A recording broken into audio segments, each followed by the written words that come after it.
Je m'appelle Christelle, j'ai 35 ans, je suis mariée, j'ai 2 enfants, une petite fille de 3 ans et un petit garçon de 6 ans.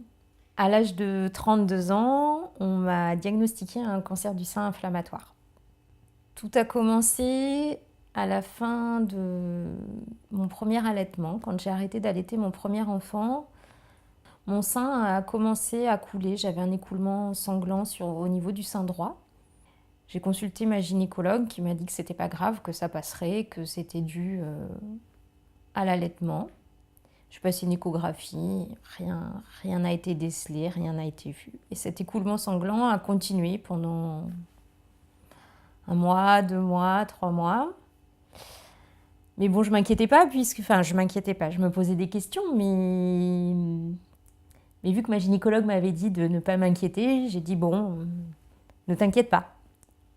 Et lorsque, 1 an et demi après, je suis tombée enceinte de mon deuxième enfant, ce sein coulait toujours. J'en ai parlé à ma gynécologue qui m'a dit qu'il fallait pas que je m'inquiète, que c'était normal. J'ai passé quand même une échographie. La radiologue m'a gentiment dit, ou pas gentiment dit, que mes seins étaient tout à fait normaux pour une femme enceinte. Elle se demandait même ce que je venais faire ici, qu'il n'y avait rien de grave. Donc j'ai préféré croire ce qu'on me disait et puis ne plus rien dire. Lorsque donc ma grossesse s'est poursuivie, j'ai rencontré mon obstétricien à qui j'ai montré une nouvelle fois ce sein qui coulait. Il m'a dit que c'était normal, qu'il n'y avait rien de grave, que ça passerait avec le temps. Lorsque j'ai accouché de ma fille, j'en ai parlé aux sages-femmes de la maternité. Elles m'ont dit qu'effectivement c'était surprenant, que c'était pas très normal, qu'elles n'avaient jamais vu ça. Donc l'une d'entre elles m'a proposé de faire un prélèvement pour analyser cet écoulement, mais qu'il fallait une prescription de mon médecin. Donc j'ai demandé à mon médecin s'il voulait me faire une prescription pour que le prélèvement soit analysé et il a refusé en me disant que qu'il fallait pas que je m'inquiète, que ça passerait, que je venais d'accoucher, que j'allaitais. La sage-femme qui avait fait le prélèvement a demandé à ce médecin, a relancé le médecin en lui demandant on ne peut pas faire quelque chose, c'est surprenant, et il a refusé. Il a refusé. Donc j'ai allaité ma fille, j'ai stoppé l'allaitement au bout de 4 mois. Mon sein coulait toujours. Et là, il est devenu rouge aussi. Il a commencé à gonfler, à devenir douloureux, rouge. J'ai souhaité prendre un rendez-vous assez rapidement chez ma gynécologue. Et là, la secrétaire me dit « Je vous donne un rendez-vous dans 1 mois et demi ». Donc j'ai décidé d'aller de consulter ma généraliste. Ma généraliste a trouvé ça assez surprenant. Au départ, elle a pensé à un abcès. Elle m'a donné un traitement antibiotique et m'a envoyé passer une échographie. À l'échographie, ils n'ont rien décelé. Et malgré les antibiotiques, cette rougeur ne partait pas. Mon sein continuait à grossir, à devenir de plus en plus rouge. J'ai reconsulté ma généraliste qui m'a envoyée aux urgences. J'ai rencontré une interne qui m'a dit sans tact oh là là, je sais pas ce que c'est, mais c'est hyper inquiétant. Je pense que ça peut être soit une conséquence de l'allaitement, soit une maladie auto-immune, soit un cancer. La façon dont elle me l'a dit, pour moi, je me suis dit, elle n'y connaît rien, ça peut pas être un cancer. De toute façon, j'ai déjà passé une échographie, il n'y avait rien. Et malgré tout ça, mon sein est devenu de plus en plus rouge, a continué de grossir, devenait de plus en plus douloureux. Et là, je me suis dit, c'est bizarre. C'est bizarre. Et j'ai fait quelque chose qu'il ne faut pas faire. Et vu que personne ne trouvait ce que j'avais, j'ai décidé d'aller sur Internet pour voir ce que je pouvais avoir. C'était le 1er janvier 2015. Et là, je tombe sur cancer inflammatoire du sein. Et ce qu'on lit sur le cancer inflammatoire du sein, ça fait vraiment très très peur. Et là, je comprends que j'ai un cancer inflammatoire du sein. Et je me dis, ben là, il faut que tu trouves quelqu'un. Tu as déjà vu 3 médecins. Personne n'a diagnostiqué le cancer inflammatoire. Mais il ne faut pas que tu lâches. J'avais cette petite voix intérieure qui me disait, lâche pas, continue, il faut que tu trouves quelqu'un qui te diagnostique ce cancer inflammatoire. Dès le lendemain, le 2 janvier, j'ai appelé une personne de ma famille qui est médecin pour qu'elle me prenne des rendez-vous en urgence pour faire une mammographie, une nouvelle échographie, qu'elle me prenne un rendez-vous en urgence chez ma gynécologue. Et là, tout s'est enchaîné. J'ai repassé une échographie où on n'a rien décelé. J'ai passé une mammographie, où on n'a rien vu non plus. Tout paraissait normal. La radiologue hésitait à me faire une biopsie, mais elle souhaitait que je rencontre ma gynécologue d'abord. Donc je suis allée chez ma gynécologue. Et celle-ci m'a dit qu'il ne fallait pas que je m'inquiète, que effectivement c'était dû à l'allaitement, c'était une mastite. Voilà, le sein rouge, c'était un canal qui s'était bouché. Donc il ne fallait pas que je m'inquiète, qu'elle me redonnait un traitement antibiotique pour une semaine et que tout rentrerait dans l'ordre. Quelques jours plus tard, malgré le traitement antibiotique, mon sein continuait de grossir, de rougir. Et j'avais toujours ce 6e sens qui me disait « c'est grave, c'est grave ». Je crois que nous, les femmes, on connaît quand même bien notre corps. Donc quelques jours plus tard, malgré le 2e traitement antibiotique, mon sein continuait de grossir, d'être de plus en plus rouge. Donc je rappelle ma gynécologue. Et là, elle me dit « non, non, c'est une mastite, ne vous inquiétez pas, tout rentrera dans l'ordre avec le nouveau traitement antibiotique, mais il faut poursuivre. » J'attends une semaine, je prends la fin de mon traitement antibiotique et là, ça ne passe pas.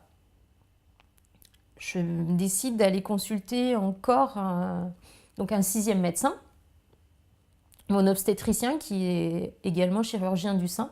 Et au départ, lui pense également à une mastite. Il me dit c'est une mastite, un canal qui s'est bouché suite à l'allaitement.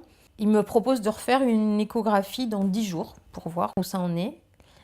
Et là, au cours de la conversation, je lui glisse que la radiologue avait quand même hésité à me faire une biopsie 15 jours plus tôt. Et là, il me dit « ah bon, dans ce cas, on va faire une biopsie pour rassurer tout le monde ». C'est exactement ces mots. On va faire une biopsie pour rassurer tout le monde. Le lendemain, je suis allée faire une biopsie et quelques jours plus tard, les résultats sont tombés. Il s'agissait bien d'un cancer inflammatoire du sein. La tumeur faisait 7 cm sur 8. J'avais vu 6 médecins, j'avais passé 3 échographies, une mammographie, pris 2 traitements antibiotiques. Ça faisait déjà 2 mois que ce sein était rouge. Et personne n'avait rien vu. Par la suite, tout s'est enchaîné très vite. J'ai rencontré mon oncologue, s'en sont suivis 6 cures de chimiothérapie, une mastectomie avec curage, radiothérapie, hormonothérapie et ménopause artificielle. Je crois qu'avec ma fille, on a une relation assez particulière. On a vécu quelque chose de très fort, puisque quand on m'a diagnostiquée, elle avait 5 mois. Forcément, quand on diagnostique un cancer, déjà, on pense au pire. Est-ce que je vais vivre? Est-ce que je vais m'en sortir? Et je voyais ma petite fille qui avait 5 mois, je me disais, est-ce que je vais la voir grandir? Et c'est vrai que avec ma pépette, on partage quelque chose de très fort. Je crois qu'elle m'a donné la force d'affronter les traitements, d'affronter la maladie. Les enfants, c'est ce qui nous donne Ouais, c'est ce qui nous donne la force. Quelque chose qui me traversait l'esprit. Ma fille est née le même jour que moi. Et j'arrivais pas à m'imaginer que le jour de son anniversaire, ça pourrait être aussi le jour d'anniversaire de sa maman qui est morte. Ouais, ça m'a souvent traversé l'esprit, mais c'était tellement inconcevable que, que je me suis battue jusqu'au bout.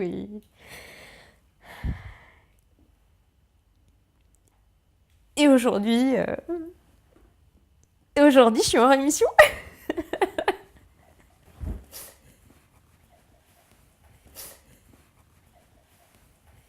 J'en ai beaucoup voulu aux soignants au départ parce qu'ils ont mis près de 2 mois à me diagnostiquer.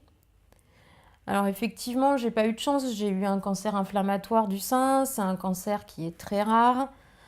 J'avais 32 ans, j'étais très jeune, j'avais pas d'antécédents. Je venais d'allaiter. Alors un cancer inflammatoire, ça ressemble, c'est comme une mastite. J'ai passé 3 échographies, une mammographie, il n'y avait rien aux images. Donc oui, j'ai pas eu de chance, 2 mois à attendre, alors que moi, je savais intérieurement qu'il y avait quelque chose de grave. J'essayais de leur dire, mais j'avais l'impression qu'on m'écoutait pas. Quand on se sent pas écouté, quand on a l'impression que ce qu'on dit c'est totalement stupide, on se dit bon, on essaye de se faire une raison et puis au bout d'un moment, on se dit bon bah soit tu lâches pas, soit tu te tais. J'ai pas lâché. J'ai eu du mal au départ vraiment à faire confiance à l'équipe médicale qui m'a suivie pendant la maladie. Ouais, au départ, c'était compliqué. Je me suis dit, ils n'ont pas été capables de diagnostiquer mon cancer. Est-ce qu'ils seront capables de me soigner? Et puis petit à petit, la confiance s'est réinstallée. J'ai été encadrée par une équipe quand même formidable. Et aujourd'hui, oui, je leur fais confiance. Je leur fais confiance. Je pense que mon histoire les aura marqués aussi et que ça leur servira peut-être pour les prochaines fois. Oui, je pense que mon histoire leur servira peut-être aussi et qu'ils seront peut-être plus vigilants, qu'ils écouteront peut-être un peu plus leurs patientes et que voilà, que la médecine n'est pas une science exacte, que oui, il existe des schémas thérapeutiques, mais il y a aussi une grande part d'humain à prendre en compte. Pendant mon année de traitement, je me suis sentie très seule, très isolée du fait de mon jeune âge. Je me suis dit qu'il fallait faire quelque chose pour les jeunes femmes. Aujourd'hui, il y a plein d'associations qui existent, mais souvent on y rencontre des femmes qui sont plus âgées, qui ont des problématiques spécifiques à leur âge. Et nous, quand on a 30, 35 ans, on a aussi des problématiques spécifiques, notamment tout ce qui tourne autour des enfants, avoir envie d'enfants. Le plus difficile dans cette histoire, ça n'a pas été l'année de traitement, parce que quand on est en traitement, on est dans l'action, on y va, on fonce. C'est peut-être plus les conséquences. Avec mon mari, on avait dit qu'on aurait 3 enfants. C'était une évidence pour nous. Et aujourd'hui, je peux plus avoir d'enfants. Et ça, c'est difficile. Ce qui était... Pendant l'année de traitement, je me suis sentie très seule, très isolée du fait de mon jeune âge. J'avais 32 ans. Je rencontrais d'autres femmes malades, mais souvent qui étaient plus âgées que moi. Et je pouvais leur parler de mes enfants, de ma petite fille qui avait 5 mois. Mais elle ne vivait pas la même chose que moi. Et je me suis dit qu'il fallait faire quelque chose pour les jeunes femmes qui tombaient malades, parce que je suis sûre qu'on n'est pas des cas isolés. Même si on est moins nombreuses, donc moins amenées à se rencontrer, mais quand on regarde, il y a quand même beaucoup de jeunes femmes qui sont touchées par un cancer du sein. Et j'avais imaginé de créer un réseau de jeunes femmes pour que d'anciennes patientes puissent aider les nouvelles patientes, les accompagner, leur dire comment elles avaient fait, avec comment gérer les traitements et un bébé à la maison, quand le bébé fait pas encore ses nuits, qu'il faut se lever et que le lendemain t'as chimio. Et voilà, j'avais eu cette envie jusqu'au jour où j'ai rencontré Mélanie. Moi, je terminais mes traitements et Mélanie, elle est arrivée dans le service de chimio. On venait de lui diagnostiquer aussi un cancer du sein. Après avoir accouché de son deuxième enfant, on avait un peu la même histoire, retard de diagnostic. Du coup, je l'ai accompagnée. Je lui ai dit, voilà comment ça va se passer, voilà comment moi j'ai fait avec mon bébé. Et je suis devenue quelque part sa marraine, c'est devenu un peu ma filleule. Et elle a eu la même envie que moi. Elle s'est dit, mais il faut qu'on fasse quelque chose pour les jeunes femmes. On ne peut pas rester comme ça. Un an après, on s'est lancé. On a créé Jeanne et Rose, l'association par et pour les jeunes femmes touchées par un cancer du sein.